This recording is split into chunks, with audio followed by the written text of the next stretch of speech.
Hello मित्रों, जय श्री कृष्ण, जय माताजी। केम छो बधाय? मजामां? अमे पण मजामां छीए। तो आज आपणे छे ने बनाववानुं छे मोहनथाळ। 2.5 किलो मोहनथाळ छे। एनो माप सहित तमने हुं कहीश कई रीते बनाववो अने कंदोई केम बनावे ए टिप्स साथे तमने हुं बताववा मागुं छुं। એટલે આ રીતે તમે પણ બનાવજો અને સ્વાગત છે તમારું કિચન પોઈન્ટ ચેનલમાં। હું છું વિજયાબેન ચાવડા। તો હાલો હવે આપણે જઈએ કિચનમાં અને હું તમને માપ બતાવું। તો હવે તમને હું ગોળ માટે માપ બતાવી દઉં છું કે કેટલું માપ જોઈએ। હવે આપણે 250 ગ્રામનું છે આ માપ્યું। 250 ગ્રામ છે તો આપણે 200 ગ્રામ જેટલું ઘી લીધું છે। તો આપણે આમાં નાખશું। હવે ઘીની સાથે આપણે દૂધ લઈ લેશું। એટલે 200 ગ્રામ ઘી છે અને 200 ગ્રામ दूध है जो તમે જોઈ શકો છો। આપણે બે મિક્સ કરશું। મિક્સ કરીને આપણે ગરમ કરી લેશું। ગેસ ઓન કરી દઉં છું।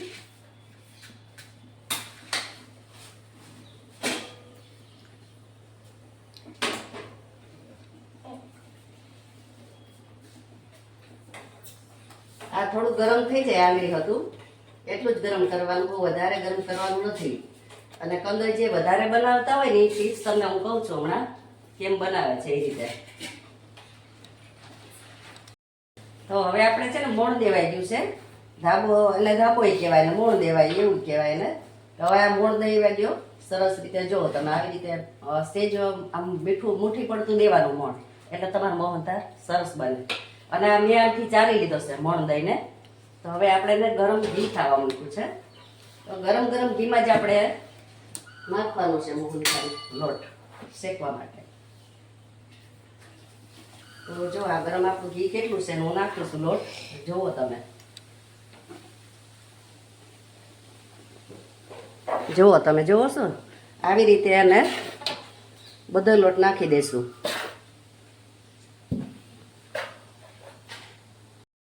જો આપણે લોટ શેકીએ છીએ ત્યાં તો ઘી તમને ઓછું દેખાય। મેં દોઢ કિલો ઘી નાખ્યું છે આમાં। 2.5 કિલો લોટ છે અને બીજું આપણે નાખવાનું છે। આપણે જ્યાં શેકાઈ જાય ને અડધો શેકાઈ જાય પછી આપણે એમાં ઘી દૂધ ગરમ કરી અને બે નાખવાનું। એટલે 500 ગ્રામ મેં ઘી એમાં લીધું છે શેકવામાં। જો તમે શેકવામાં લ્યો ને ઘી તો બહુ મોહનથાળનો ટેક્સચર સરસ આવે અને સરસ શેકાય એમાં। એટલે મેં ઘી 500 ગ્રામ ઓછું નાખ્યું અને 1.5 કિલો લીધું છે। જેમ શેકા હે એમ આપણો લોટ ઘી છૂટું પડશે આમાંથી ધીરે ધીરે।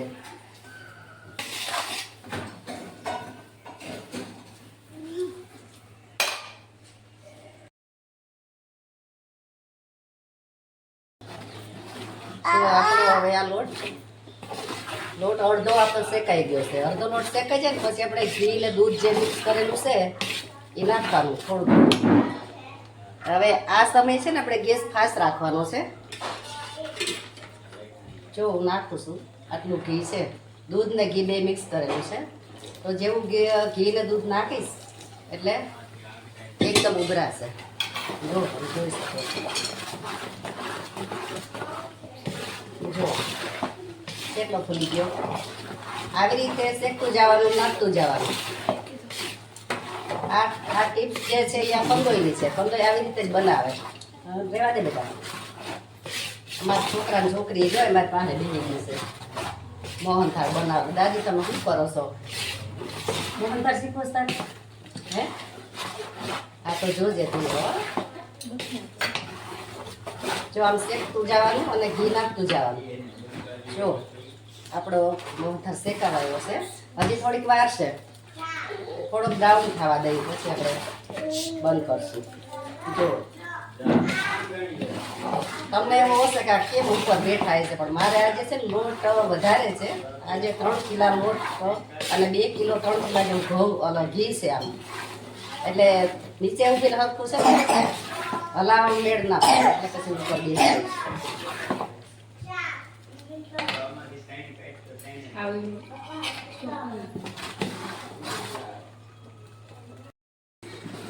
જો આપણો લોટ સરસ શેકાઈ ગયો છે અને ઘી દૂધ ને ઘી જે મિક્સ કરેલું છે એ આપણે એટલું વધ્યું છે આપણે અત્યારે થોડુંક નાખી દઈએ એમાં એટલે લોટની ટેક્સચર સરસ આવી જાય.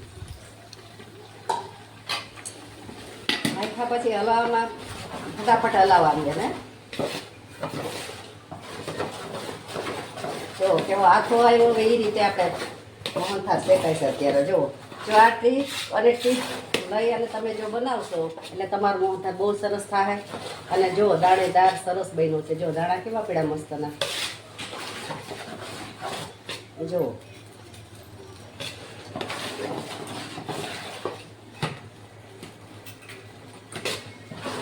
હવે આપણે થોડીક વાર રાખવાનું છે પછી શેકાઈ ગયો છે લોટ.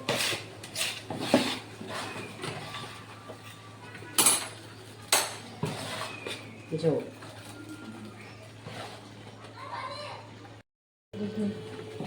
હવે લોટ આપણો શેકાઈ ગયો. હવે આને આપણે નીચે ઉતારી અને આપણે સાહણી મૂકશું. જો દાણેદાર સરસ થઈ ગયો છે. જો શેકાઈ ગયો, ગોલ્ડન બ્રાઉન થઈ ગયો છે. હવે આપણે ઉતારી લઈએ. હવે આપણે બનાવશું ચાહણી.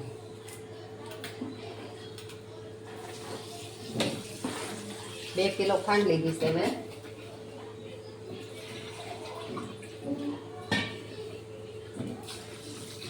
ખાંડ ડૂબે એટલું આપણે પાણી નાખવાનું છે.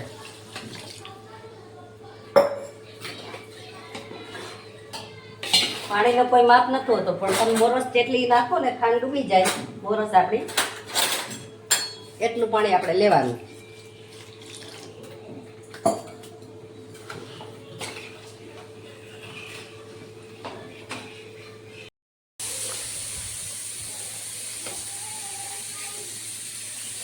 હવે આપણી ચાણી પાકવા આવી છે. જોઈ લઈએ આપણે.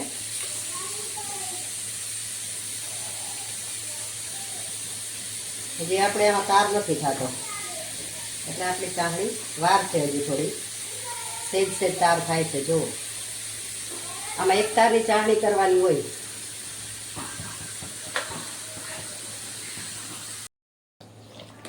હવે ચાણી આપણી આવી ગઈ છે. જોઈ લઈએ આપણે, ચેક કરી લઈએ. અને મેં છે ને આમાં કલર થોડોક નાખ્યો છે. જુઓ તમે જોઈ શકો છો. જો આ એક તારની ચાહણી આપણે આવી ગઈ છે એટલે રેડી છે આપણે આ મોહનથાળ માટેની ચાહણી. જો તૂટતો નથી તાર. આવી ચાહણી જોઈએ તો તમારે પરફેક્ટ બનશે આપણે મોહનથાળ. હવે આપણે એમાં નાખી દઈશું થોડું ઇલાયચીનો ભૂકો. ઘી લઈ લે થોડુંક નાખી. હવે આપણે ગેસ બંધ કરી દઈશું અને થોડુંક આમાં ઘી નાખશું આપણે. જો ઘી તમે આમાં ચાસણીમાં નાખશો ને તો મોહનથાળ સરસ બનશે, મુલાયમ સરસ એવો સરસ બનશે.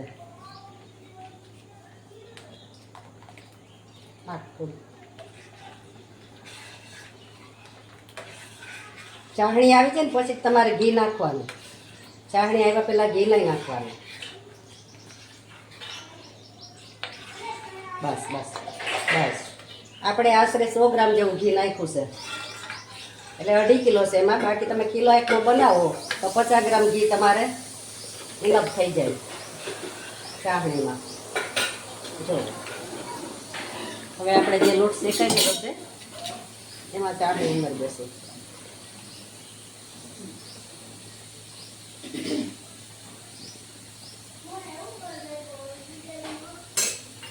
મોહન બીજું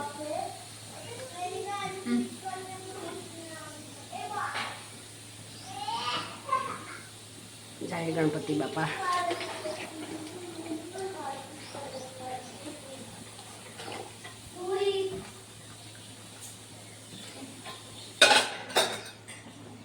હવે હલાવશું આપણે.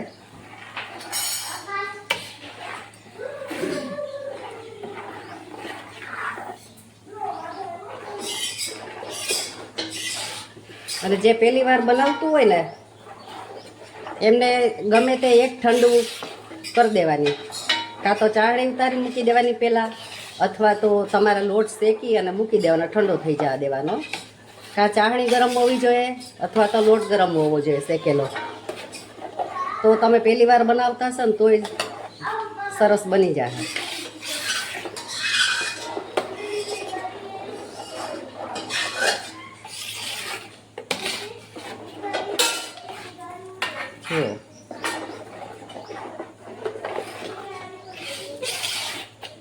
હવે આપણે ઘડીક ઠરવા દેવાના.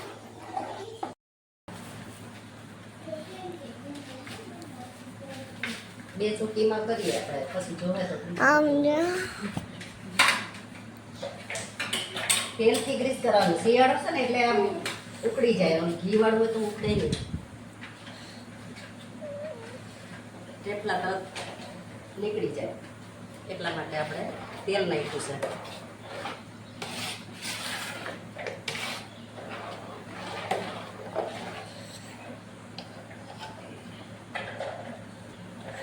જો આપણો વિસ્કો તૈયાર થઈ ગયો છે. દાદી પરસાય પૂરું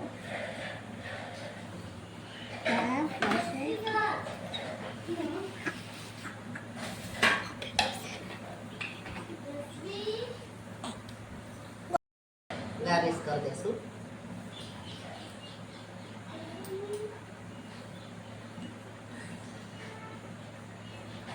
આ ખાવું છે? હાલો. હું તને આપું છું ભાઈ.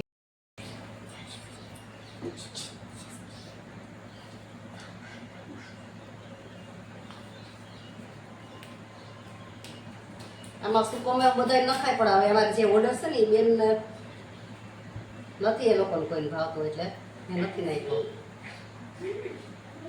બદામ કે કાજુ ખાલી પિસ્તાની પતવાનું પાથરી દેવી છે. હવે ખસખસ ગાર્નિશ કરશું.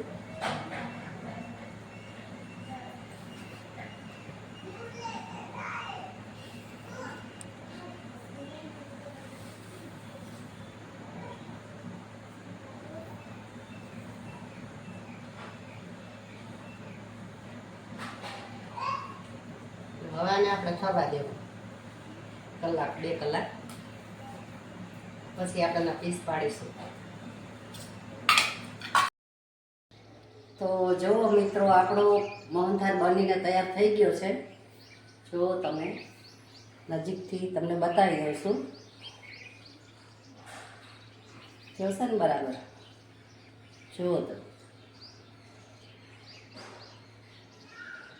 તો આ ટીપ સાથે તમે પણ બનાવજો, બહુ સરસ બનશે. અને હવે આપણે મળીશું બીજા વિડીયોમાં. તો મારી ચેનલ લાઈક શેર કરવાનું ભૂલતા નહીં અને સબસ્ક્રાઈબ કરજો. અને આવજો. જય શ્રી કૃષ્ણ. મળશું આપણે બીજા વિડીયોમાં. ત્યાં સુધી આવજો.